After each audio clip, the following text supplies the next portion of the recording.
सुनो भाई। महाराज साउंड सिंह के पास कोई ग्रंथी आया। महाराज जी कहने लगे, भाई गुरु ग्रंथ साहब का पाठ कितनी बार किया है? कह जी 800 बार। कह भी तेरे चरणों के हाथ लगाते हैं, क्या अंदर जोत देखी है? कह जी नहीं। वो किताब पढ़ने से कुछ नहीं होता। मिठाई बनाने की किताब पढ़ी है, हम पढ़ते जाएं।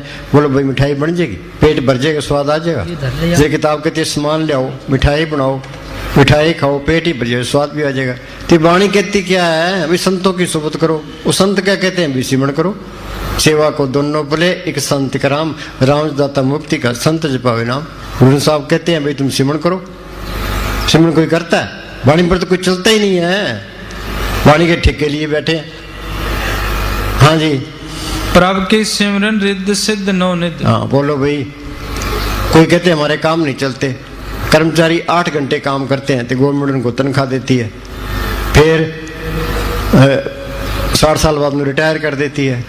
तो संत क्या कहते हैं कि 2 घंटे सुबह बैठ, 2 घंटे शाम को बैठो, सारे काम आप पे करेगा। मस्ताना जी दिल्ली में थे तो पूज्य मनीष साहब यहाँ सर से डेरे में थे। मस्ताना जी ने पूज्य मनीष साहब को चिट्ठी लिखी कि उनकी यादगिरी में तुम 2 घंटे सुबह दो, 2 घंटे शाम को दो, वो सारे काम आप पे करेगा। तजुर्बा करके देख लो। धर्मे के पास का नया बीज निकलता है, गन्ने का नया बीज निकलता है, जीरी का नया बीज निकलता है। हम तजुर्बा करते हैं, ये भी तजुर्बा करके देख लो। तो ये असूल मनीष साहब ने सारी उम्र रखा। शाम के टाइम 7 बजे घंटी खड़काते थे तो हम सबको कहते भाई बैठो। तो रात को 10 बजे बाहर आ जाते थे तो सबको बिठा देते थे। तो कभी रात शुद्ध बोलना शुरू करते थे, मजलिस चलती रहती थी, सतगुरु का जिक्र होता रहता था। 12 बजे तक सबको जुगा के रख दे तो कोई कमी भी नहीं आई। उन्होंने प्रैक्टिकल करके बताया। हाँ जी, प्रभु के सिमरन ज्ञान ध्यान तत्बुद्ध। हाँ, ज्ञान क्या है? ये किताबें पढ़ना ये कोई ज्ञान नहीं है। चाहे सारे ग्रंथ जबानी याद कर ले, पल्ले कख नहीं है। उस सत ताकत को पढ़ करना ये ज्ञान है। सतगुरु है ज्ञान, सतगुरु है पूजा, सतगुरु से भी अवर। सत ताकत अंदर आ गई। काल का कोई डर नहीं है, धर्मराय का कोई डर नहीं, जमदूत का कोई डर, कोई चिंता फिक्र नहीं है। वो सच्चा साथी है, सच्चा माँ बाप है, सच्चा रिश्तेदार है। उसको पढ़ करना ही मुश्किल है। एक बारी पढ़ कर ले फिर वो अलग नहीं होता। सज्जन मिले बिछड़ी अंत दिन मिले। दुनिया में भाग्यशाली कौन है? भाई हिंदुस्तान का प्राइम मिनिस्टर है, अमेरिका का राष्ट्रपति है, टाटा बिरला है? नहीं। सतगुरु सेवन से बड़ पागी, अंत दिन सच्चे नाम ले लागी। जिसने सतगुरु को पढ़ कर लिया वो भाग्यशाली है, वो इंसानी जमे का फायदा उठा गया। हाँ जी, प्रभु के सिमरन जब तक पूजा, प्रभु के सिमरन विन से दूजा। हाँ, प्रभु के सिमरन बिन से दूजा। ये कौमों के, मजहबों के, जात पात के झगड़े खत्म होते ही नहीं है। ये संतों की सोच में आके होते हैं। ये नकली फकीर होगा तो लड़ा के मार देगा। जहाँ वो मालिक आ गया जिसने ये धरती बनाई है, सूरज चांद तारे बनाए हैं, करोड़ों ब्रह्मांड बनाए, सबको जिंदगी और ताकत दे रहा है, उसकी कोई कमी नहीं है, बेमोहताज ताकत है। वो फिर लड़ाई में क्यों पड़ेगा? लोगों ने ये ठेके ले लिए। ईसाई कहते हैं सारे ईसाई बन जाए, मुसलमान कहते हैं मुसलमान बन जाए, सिख कहते हैं सिख। ये उल्टे राह पड़ गए। संतों ने कोई धर्म नहीं चलाया, उन्होंने तो नाम जपने का कहा है। ये धर्म बाद में बढ़ते हैं। असली धर्म क्या है? सर्व धर्म में श्रेष्ठ धर्म हर को नाम जप निर्मल कर्म। नाम जपना, जड़ चेतन की गांठ खोलना, उस सतगुरु को पढ़ करना, ये धर्म है। ये संत असली है तो धर्म वहां टिके है। संत गया धर्म खत्म, फिर वहां तो संप्रदाय बन जाते हैं।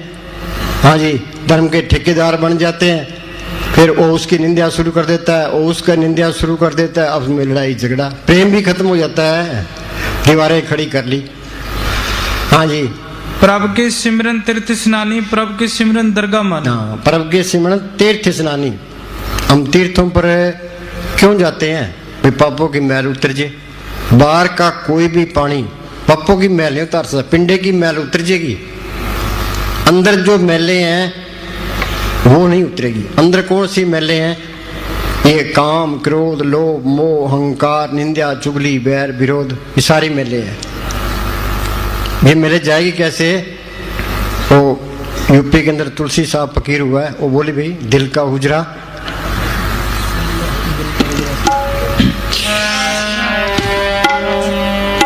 दिल का हुजरा साफ कर जाना के आने के लिए ध्यान गैरों का उठा उस उसके तो भाई हम कई लोग सिमरन करते हैं ते सिमरन होता नहीं है। ये मन के काल का एजेंट है, ये हमें सबको भरमा के रखता है, ये गलत काम करा लेता है। ये कहता है ये जग मीठा आगे कि नहीं मीठा, खाओ पियो ऐश करो, ते वो अंदर रख लेता है। हम सिमरन करते हैं वो आगे कर देता है। एक ख्याल निकलता है, दूसरा आगे फिर तैयार खड़ा है, दूसरा निकलता है फिर तीसरा तैयार खड़ा है, ये आदमी अक जाता है। हाँ जी, ये सिमरन करते जाओगे ये सारे ख्याल निकलते जाएंगे। दिल का हुजरा साफ कर जाना के आने के लिए, हिमालय को पढ़ करना है तो तू सारे ख्याल निकाल दे, ये सारे ख्याल निकल जाएंगे, अंदर जाएगा। शरीर के 10 दरवाजे हैं, 2 आंखें, 2 कान, 2 नाक के सुराख, 1 मुंह रट्टी पेशाब, देही नगरी 9 दरवाजे, 10वां माथे पर गुप्त है। यहाँ ख्याल टिकेगा, ये जड़ चेतन की गांठ खुलेगी, आगे सूक्ष्म मंडल आएगा, उसे आगे जाएगा, आगे कारण मंडल आएगा, उसे आगे जाएगा, आगे पार ब्रह्म का देश है, वहाँ अमृतसर है, वहाँ मान सरोवर है, वहाँ गंगा जमुना सरस्वती है। गंगा जमुना सरस्वती, कोई कोई नाव है बिरला यति, कोई बिरला वहां आता है। उस तीर्थ में स्नान करोगे तो सारी मैलें उतर जाएगी। वहां आत्मा की रोशनी 12 सूरज की है, 12 से 12 उगवे सूर एनिस बाजे अनहतूर। ये तुम अंदर नहीं जाते तो ये पापों की मैल उतरती नहीं है। हाँ जी, ध्यान गैरों का उठा उसके बैठाने के लिए, ध्यान गैरों कहते हैं दिल का हुजरा साफ कर जाना के आने के लिए। भाई जाना कहते हैं मालिक को, मालिक के आने के लिए तो सारे ख्याल निकाल दे। सुनो भाई, ये आज की रात गई, ये हमारी जिंदगी में फिर नहीं आने की। जो सांस चलिया गया वो भी नहीं आने का। ये कबीर का फैसला है। कहता हूं क्या जातूं क्या बजाऊं ढोल, श्वासा खाली जात है 3 लोक का मोल। एक श्वास की कीमत तरलोक की जितनी है। हिंदुस्तान का राज चला जाए दोबारा मिल सकता है, अमेरिका का राज चला जाए दोबारा मिल सकता है, त्रिलोकी का राज भी चला जाए दोबारा मिल सकता है। ये श्वासा रूपी पूंजी ये बदेगी नहीं, ये हम मौत के नजदीक जा रहे हैं। कबीर कहता है कहता हूं क्या जातूं क्या बजाऊं ढोल, श्वासा खाली जाता है 3 लोक का मोल। एक श्वास की कीमत तरलोक की जितनी है। हम मालिक की दरगाह से ये श्वासा रूपी पूंजी लिखा के ले आए हैं। ये किसी को पता नहीं है ये पूंजी कितनी है। यहाँ चाहे कोई कितने ही खूंटे काट ले, ये श्वासा रूपी पूंजी खत्म हुई, यहाँ से जाना पड़ेगा। फिर इस पूंजी से करना क्या था, ये कबीर ने लिखा है। किन्नी बनजो कांसी तांबा, किन्नी लौंग सुपारी, संतो बनजो नाम गोविंद का, ऐसी खेप हमारी। किसी ने कांसी का व्यापार किया, किसी ने तांबे का किया, किसी ने सोने चांदी का व्यापार किया। कि हमने कौन सा व्यापार किया है, ये राम नाम का व्यापार किया है।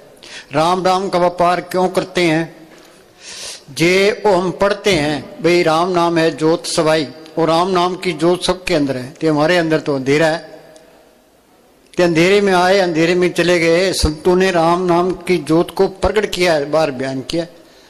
जो राम प्रकट हो जाए फिर काल का कोई डर नहीं है, धर्मराय का कोई डर नहीं, जमदूतों का कोई डर नहीं, बाहर कोई चिंता फिक्र नहीं, कोई बॉडीगार्डों की लोड़ नहीं है।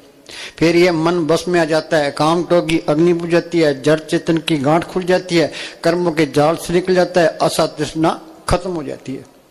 ये बार एक ही लाइन पे अमल कर लो कि जप ले अपने सतगुरु का नाम। पढ़ भी ये इस तरह है जिस तरह आकाश में सूरज है, रास्ते में किरणें है, धरती पर धूप है, त्रिलोकी से पार वो नाम है। रास्ते में वो सतगुरु है, यहाँ वो संत है। संत बार बार ये कहते हैं भी सिमरन करके उस सतगुरु को पढ़ कर लो, ते सतगुरु ते नाम नंदन पाया, सतगुरु की सेवा पाई है। सतगुरु आप पे नाम से तलक जोड़ देगा। ते प्रकट कैसे होगा, 2 रुकावटें हैं, एक तो शरीर का प्यार, एक दुनिया के ख्याल। तुम घरों में खूब काम करो, काम करो, घर में बरकत आएगी, चिंता घटेगी, शरीर का प्यार हटेगा, ये मन विषय विकारों की तरफ नहीं जाए। इस मन को किसी न किसी अच्छे काम में लगाए रखो। ये अच्छा काम ये नहीं करेगा तो ये बुरा काम जरूर करे, तुम्हें गिरा देगा। बोले ने क्या हथकार बल ध्यान सतगुरु, अपने घर के काम करी जाओ तो अपना सिमरन करी जाओ। अब हम पाथी मार के बैठे हैं, पैर सो गया,